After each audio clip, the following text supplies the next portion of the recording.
everybody. This is our Sunday summary for small groups on October 4th, 2020, for those of you that weren't able to come. And if you remember, our theme is faith in an anxious world. And last week we talked about the groups and families being in relationship with, that we can reach out to for help when things seem overwhelming. And the passage that we talked about this weekend was very, very interesting, because this passage I've studied many times, but I've never looked at it from this angle. So the passage is from Luke 8:40 to 56. It says this: "When Jesus returned, the crowd welcomed him, for they had been waiting for him. A man named Jairus, who was a synagogue leader, came and fell at Jesus' feet. He pleaded with Jesus to come to his house because of his only daughter, a 12-year-old, was dying. As Jesus moved forward, he faced smothering crowds. A woman was there who had been bleeding for 12 years. She had spent her entire livelihood on doctors, but no one could heal her. She came up behind him and touched the hem of his clothes, and at once her bleeding stopped. 'Who touched me?' Jesus asked. When everyone denied it, Peter said, 'Master, the crowds are surrounding you and pressing in on you.' But Jesus said, 'Someone touched me. I know that power has gone out from me.' When the woman saw that she couldn't escape notice, she came trembling and fell before Jesus. In front of everyone, she explained why she had touched him and how she had been immediately healed. 'Daughter, your faith has healed you,' Jesus said. 'Go in peace.' While Jesus was still speaking, someone came from the synagogue leader's house, saying to Jairus, 'Your daughter has died. Don't bother the teacher any longer.' When Jesus heard this, he responded, 'Don't be afraid. Just keep trusting. She will be healed.' When he came to the house, he didn't allow anyone to enter with him except Peter, John, and James, and the child's father and mother. They were all crying and mourning for her, but Jesus said, 'Don't cry. She isn't dead. She's only sleeping.' Well, they laughed at him because they knew she was dead. Taking her hand, Jesus called out, 'Child, get up.' Her life returned, and she got up at once. He directed them to give her something to eat. Her parents were beside themselves with joy, but he ordered them to tell no one what had happened." So in Luke 8, we find two people in hopeless situations: the woman who's been sick for 12 years and the girl that's just died. So these are pretty extreme examples, but Jesus understands that Jesus is on his way somewhere else. The crowd wants to get going where Jesus is going, but Jesus stops in his tracks for both the woman and the girl. So Jesus stops in his tracks. Even though the crowd wants to follow Jesus and essentially is ignoring this one lady and really probably doesn't care much about Jairus and his daughter that's at some other location, Jesus pays attention to the small details here. No matter how old a person is, no matter how hopeless things may seem, no matter what everyone else thinks, when we're hurting, we're Jesus' top priority. So a very interesting thing about the woman is that she's anonymous. We don't know her name. We don't know much about her other than she has been seeing doctors for decades and spent all her money on that and can't seem to find a cure. But then she touches Jesus's clothes and she's immediately healed. So here's a question. Why did she stay quiet when she was healed? How would you have responded? You know, she might have been embarrassed. She might have been like, oh my gosh, it just felt overwhelmed knowing that she was healed, that Jesus healed her. But when Jesus asked, "Who touched me?" she was quiet for a while there. But the thing is to understand that she still took the initiative to reach out. And then the same with the girl's father. Here's another situation where this guy took the initiative to reach out for help. He sought out Jesus. He went after him. He looked for him. And how did people react to the sick woman and to the girl's father? They weren't interested. They didn't notice these details.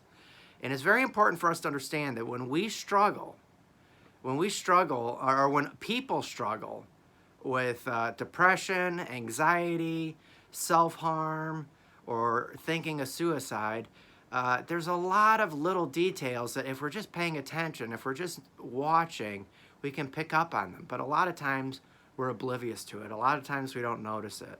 And when bad things happen, a lot of people are like, oh, I didn't realize that. I didn't know that. And so it's important that we pay attention. It's important that, unlike the crowd in this story, that we pay attention to the details of what's happening around us and see where we can help, see where we can come into a situation and help a person. But on top of that, if you're the person who's hurting, who's struggling, it's also important, equally important, for you to stop in your tracks and reach out. So, we all struggle sometimes with depression, with anxiety, but there's certain cases sometimes where we lose hope and we just feel like life is hopeless. And that's a dangerous place to be, and it's important that we try to get the help that we need.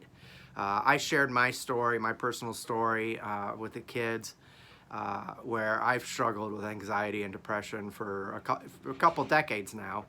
And I've gone to doctors, and I've taken medication, and I'll tell you what, I'm on a medication right now. I have been for probably 5 or 6 years now, where I feel completely normal. Now, they're not happy pills. They're not like something that pushes me over the edge and just being goofy or whatever. No, it's just medication that makes me feel normal.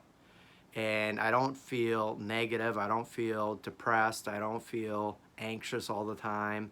I feel completely normal, and I can feel joy. I can feel sadness. I can feel happy. I can feel depressed. I mean, it's just, I'm not constantly being beaten down by just negative feelings all the time for no reason at all. So it's a good thing. It's a good thing to reach out for help when we need it. So you don't ever have to handle feelings of anxiety, sadness, or depression alone. And then also I want you to know that if you do feel like hurting yourself, reach out for help. Call for help. You can go online, and there's all kinds of information. Suicide hotline, website pages that you can go to that can help you. But you need to understand that suicide is currently the second leading cause of death among young people ages 10 to 24. And it's estimated that 2 out of every 3 young people who experience suicidal thoughts don't ever get help. So it's important. I mean, this is such a beautiful story, and like I said, I never looked at it at this angle, is that this woman and this father had to seek help. They had to take the initiative. They couldn't just sit still and expect Jesus to come to them. They had to seek help. They had to go after Jesus. They had to pursue Jesus. They had to pursue help. And then also, if you're concerned for a friend, I would also encourage you to reach out to that friend and get help for that friend, especially if they're in a very dangerous place and they've opened up to you. It's important that you share that with the proper authorities and let them know that you care about your friend. So we close with this. Look up, look inside, and look around. Look up. We pause in the midst of our anxious thoughts to look up and seek God's encouragement through the Bible and by talking with others who are walking in faith. We look inside. We reflect on where God is working inside of us. And then we look around. We take a good look at our own anxious world to determine when and how to ask for help so that we can make positive changes. So we conclude with the question, once again, that we asked last week, is who's in your circle? I challenged you to have conversations with your parents last week or a trusted adult at home.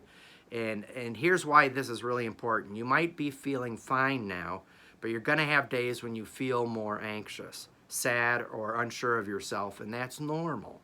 But if you ever move beyond that, it's important to have a circle of people around you that you trust and that you can depend on and you can go to and explain your thoughts and feelings, and they can determine what's best for you as far as what kind of help you might need, or if just a conversation could happen in the context of the home.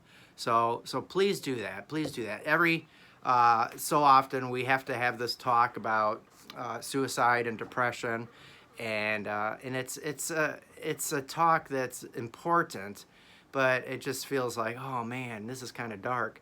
And I know it is, but in every youth group I've been a part of, every youth group, all 3 churches I've worked at, the one common denominator we've had is suicide. And so it's important that we don't ignore that or sweep it under the rug or pretend that it's not real. But it is important that we recognize that it's a very real disease.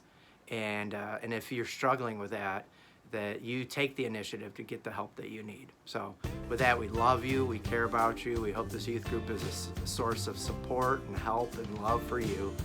And we look forward to the day when we can all meet together and this pandemic is behind us. So take care, guys. Bye.